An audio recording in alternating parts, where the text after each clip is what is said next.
ఉపాధి హామీ పథకం అన్నటువంటిది మొదట్లో పని లేని వాళ్ళకి పని కల్పించడం.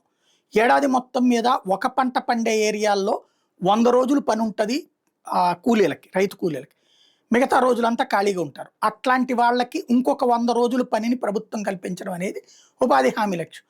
అదే 200 రోజులు ఉండే చోట ఒక 50 రోజులు, 100 రోజులు ప్రభుత్వం కల్పించడం అన్నటువంటిది ఒక కాన్సెప్ట్ నడుస్తూ వచ్చింది.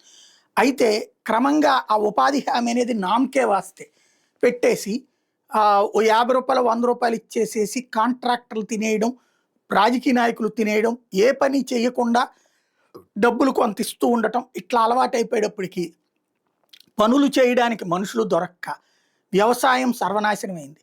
చివరికి రైతులు పంటలు వేయడం మానేసేసి కౌలుకిచ్చుకునే పరిస్థితి వచ్చింది. కౌలు రైతులకు కూడా కూలీలు దొరకని పరిస్థితి వచ్చింది. దాంతో పాటు పట్టణాలలో కూడా భవన నిర్మాణ కార్మికులు దొరకని పరిస్థితి వచ్చింది.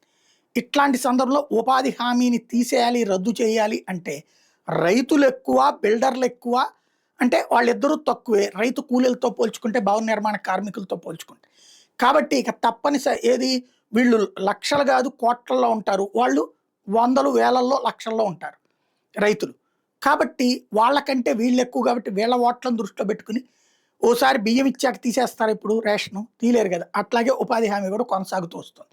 దాని మీదన అసంతృప్తి వ్యక్తం చేస్తూ వచ్చారు తెలుగుదేశం కానీ, జనసేన కావచ్చు, భారతీయ జనతా పార్టీ వాళ్ళు కావచ్చు. అవసరమైనంత మేర ఉపాధి హామీ ఉండాలి తప్పించి అవసరం లేకుండా ఊరికినే అంకె ఇన్ని రోజులు తెప్పించుకున్నామన్న పేరుతో వేగ్గా వద్దు అన్నటువంటిది వాదిస్తూ వచ్చేవాళ్ళు. బట్ అక్కడ గతంలో వైసీపీ ప్రభుత్వం దాన్ని పట్టించుకోలేదు.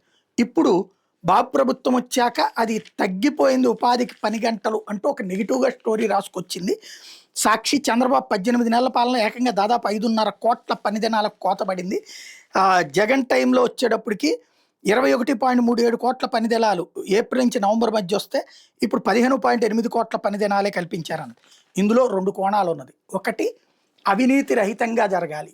ఇదివరకు ఏంటంటే ఈ ఉపాధి హామీ కూలీల ఆధార్ కార్డుల దగ్గర పెట్టుకుని, ఉపాధి కార్డుల దగ్గర పెట్టేసుకుని వీళ్ళు దొంగై వాడేసుకునేవాళ్ళు. ఇప్పుడు ప్రభుత్వం నేరుగా, కేంద్ర ప్రభుత్వం వాళ్ళ అకౌంట్లోనే డబ్బులు వేస్తుంది.